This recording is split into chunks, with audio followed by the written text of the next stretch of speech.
You're listening to the Wall Street Ledger. Welcome to all of our listeners. Our featured company is Alkaline Fuel Cell Power Corp. Alkaline Fuel Cell Power Corp currently traded shares on the New York Exchange on ticker PWWR, as well over-the-counter bulletin board ticker ALKFF. Frankfurt Exchange ticker 77R, as well WKN Exchange ticker A3CTYF. Joining us today to speak a little bit more about the company is Frank Carbonale. He's the CEO at the company. Frank, thank you for joining us here at the Wall Street Ledger. Nick, thanks for having me. This is great. So talk a little about the current solutions that the company offers to the energy space. Great. We have two distinct business lines that the business has today. One is this, OEM fuel cell development business. So that has specifically two lines of businesses itself. We're developing a 4 kilowatt combined heat power fuel cell for homes and small buildings. And that's what we had from day one over a year ago. We're developing that, and that will be in the market in the coming years. So there's that one line solution. And then the second one is we recently, back on August 10th, announced we're now further supplementing that with more fuel cell generator development. And then, so that's that one line of business, the fuel cell power side of the business. And then the other business was a CHP, combined heat power business, larger applications that the business had acquired from a local Toronto group. I've now since branded it Power Flow Streams, PWWR, like our ticker. And Power Flow Streams acts quite differently. It is a developer, owner, operator of these combined heat power projects holding long-term contracts. Those are today, where we are today, the two distinct businesses we have. Recently, the company announced design of a low-cost fuel cell generator, and also it's updated on a timeline for development for that. So give us a feel of what this means for the company, and talk a little bit more about that press release. Great question, or a great point. I'm back on August 10th, and we did announce we're supplementing our current line and moving into the generator off-grid backup generator market. We put out that release. We're happy. The team's moving on this quite diligently in Belgium and Czech Republic. And, this recent announcement was more about, we want to give people a sense of this is what that 10 kilowatt generator is going to look like. So we put out a conceptual image of what it will look like. And for people to understand, that 10 kilowatt fuel cell generator is really intended to be part of a broader package. So if an integrator wants to make it a 100 kilowatt generator system, they can stack a number of these 10 kilowatt units. So we're moving down the path. We want the public and investors to see what that looks like. And the more important piece, I think, is, we'll get closer to putting out projections and where we're going to be and how we're going to get there. But it's critical for me to demonstrate to investors, look, at the end of this year, we're on a path to have our two prototypes completed of our 4 kilowatt CHP system. Those two prototypes, the next two 4 kilowatt generator prototypes will be ready in late 23. But again, you need certification. So ideally, we need to then have certification when our prototypes are done, get the certification in Europe, and then be able to deploy them in pilots globally. So there's this lag effect of, we develop the prototypes, we put them into a CE certification process, say 6 months later, they come out and they're ready for pilot. So we have two ready to deploy in global pilots, wherever they may be, and we'll have more announcements on that in 23, 4 kilowatt generator units in 2024, and two 10 kilowatt generator units in 25. So it was really important for us to demonstrate we have these 6 prototypes so we can start developing relationships with to deploy wherever we see them. Let's switch gears and talk about the current board and management team at the company. So our again, there's these distinct businesses. So from a fuel cell, so our 100% owned fuel cell development company is called Fuel Cell Power NV out of Belgium. That really all of our full-time employees are sitting in that business, and a subsequent under that is a Czech Republic business for our fuel cells. So our cell stack. So there's about 12 employees out there. Joe Verstappen is our corporate COO, but really runs the day-to-day business of that FCP NV. And, there's other announcements we'll have coming out. It's a great, great leadership, great experts that were pulled in. And Joe did a great job pulling in people from the hydrogen business, from other entities. We have a great new technical director that we brought in. So it's a really impressive team that continues every quarter. I look at everything. It continues to deliver on what they say they're going to do and when they're going to do it. Came up with these great supplemental opportunities to move into the generator off-grid backup generator market. So really excited of where we're moving that business. So we have a solid hydrogen team in Europe. From a local perspective, that's where the Toronto power flow streams, CHP business lies. I have a few staff here who are experts in understanding how to deploy for the Canadian market, flow through shares and flow through renounced flow through credits from the federal government in Canada. So there's a lot of expertise to understand how to replicate these CHP projects en masse. And so as we start getting the next one going and moving forward, we have a $50 million pipeline. At this point, we're not even trying to bring in new business, although it's already happening. We get to deploy that out with this expertise of how to replicate that. So excited. We're definitely looking to grow that bench as we have more and more projects moving forward. And then from a board perspective, there's certainly, I've been here for 3 months now, there's certainly an objective on my part to ensure our board, if I'm trying to bring in the right longer term hold investors, institutional family offices, groups that are in for a longer hold, we need to really look and really be in the role and play the part of, we need to really pull up our socks and be much more aggressive on who we have on the board. So we are looking at various ways to expand the board or build up greater capabilities of, so investors can look at the company and say, we like what we see. We see the diversity. We see a growth in the board that suggests we're going to match that in what we do from a day-to-day perspective. And that's definitely something I'd look for in the coming months. Certainly an objective of mine as I took on this role. And I've always been a big fan of the use of advisory boards. So we had some switching going on as we were moving into a more immediate revenue opportunity with this power flow business. Well, we now need to make sure our expertise at the highest level really matches that. It's no longer just a years out hydrogen fuel cell play, but that there's just this more immediate deployment of assets, build out capital assets, get revenue and earnings from them.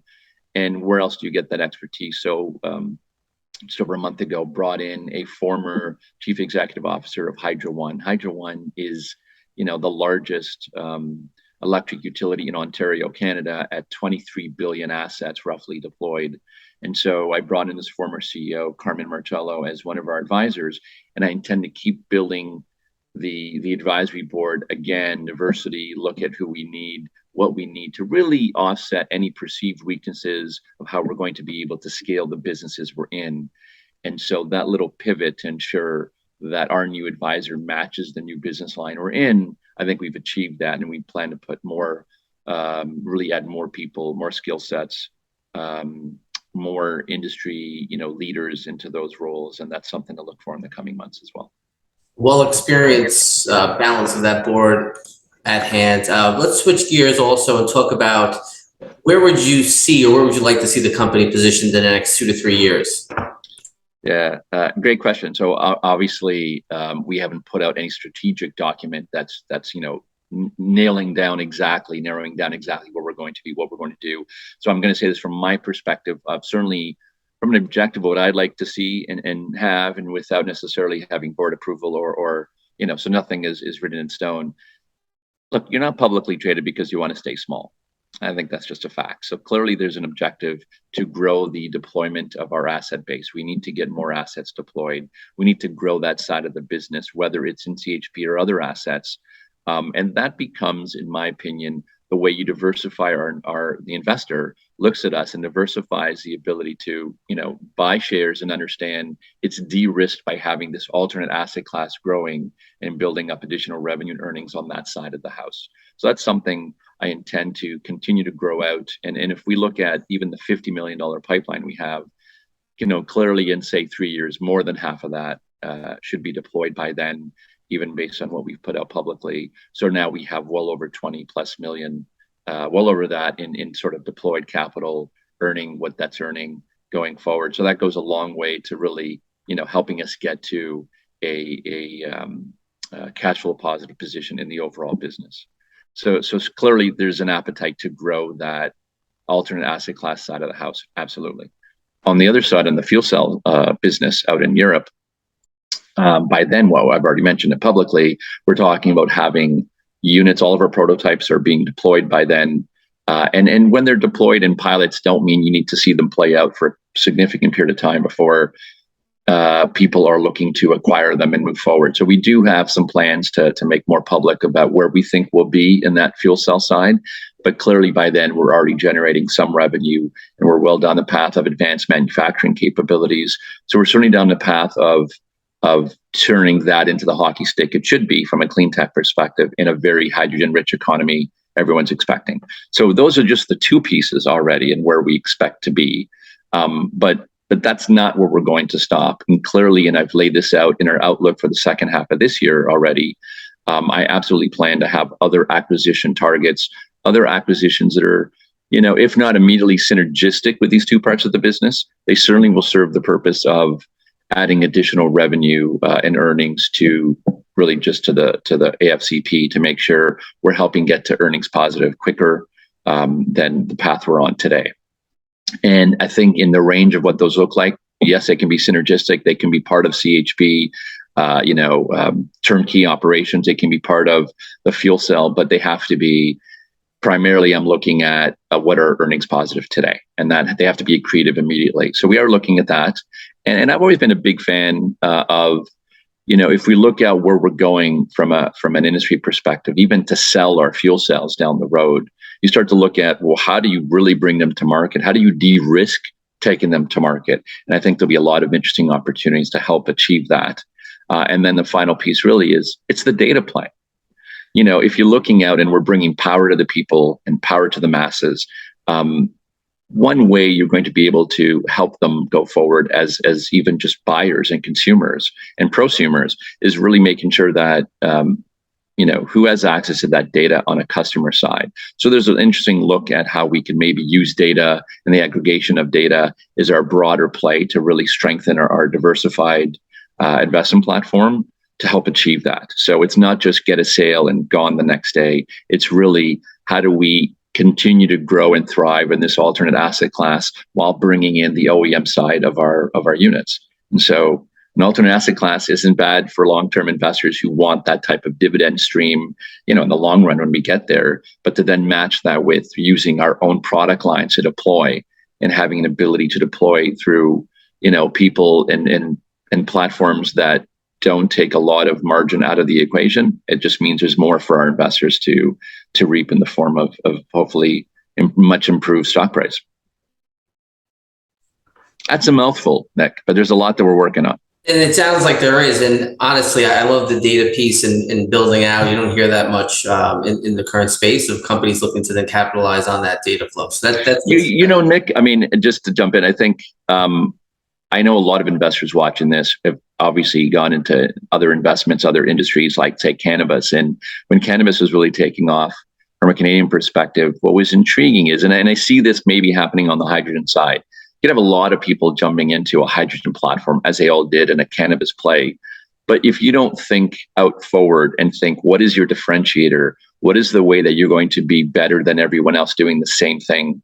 And we are absolutely looking at it that way. So how do we make sure that when the hydrogen economy starts to take off, that we've figured out how we had to be different? We've created that barrier to entry and that early mover status and continue to build off of that. It can't be, great, we have our fuel cell, we're in the market and we're just not cost competitive. We have a very cost competitive product. We have great differentiators. And the way that we deploy it is de-risk every step of the way, from how you take it to market, how you market it, are you installing it, how you're operating it. A lot of those things will come into play as we diversify our platform. Sounds like really exciting times at the company. So in conclusion, then, why should our investors consider the company as a good long-term investment opportunity? I know you touched upon it a little bit, but if you could, what's the that is the question, right? That is absolutely the question. And when I look out just the last few days alone, I mean, when I started 3 months ago in doing my homework and looking at this job opportunity, it was obvious that hydrogen was going to play a much greater role than maybe the average person understood. Certainly in Europe, they knew this in the Green Deal 2 years ago, but in North America, the intention by governments and states and everyone to say, oh, it's an electrification model. I think the electrification model that was supportive of regulated assets and delivery systems really didn't understand how hydrogen was going to have to play a role to either support the reliability and even just the greening of the grid in the first place. So there was an appreciation that now hydrogen is going to have a key role.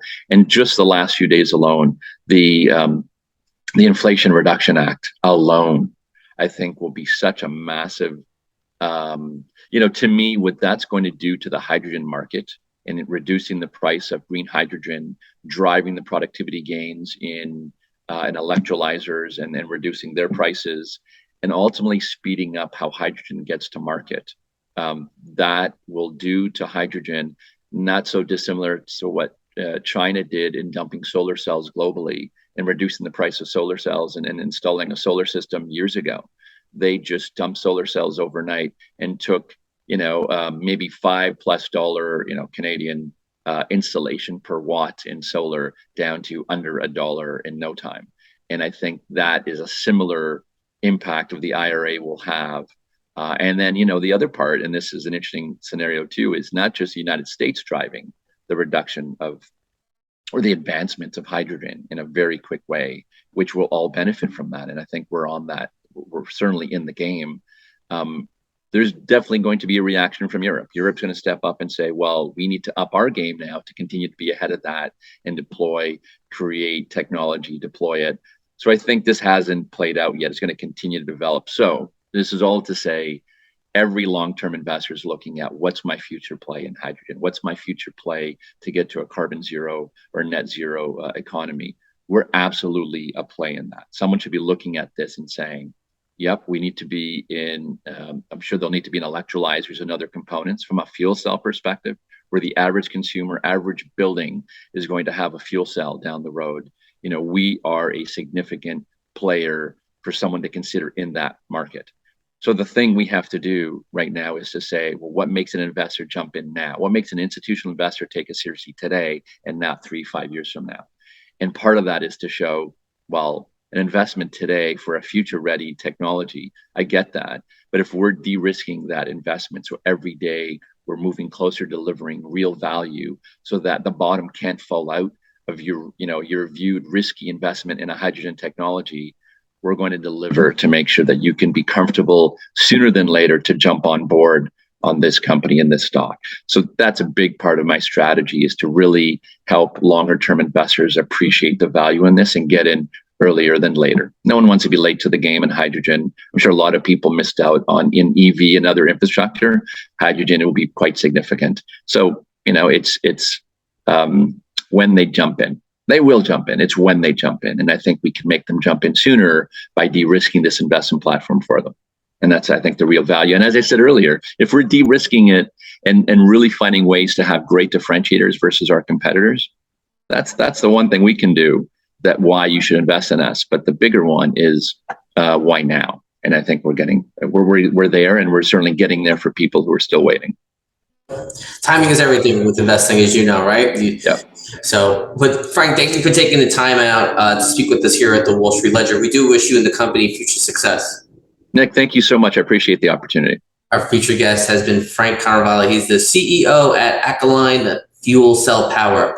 Alkaline Fuel Cell Power currently traded shares on the NEO Markets ticker PWR, as well over-the-counter bulletin board ticker ALKFF. Frankfurt ticker 77R, as well WKN exchange ticker A3CTYF.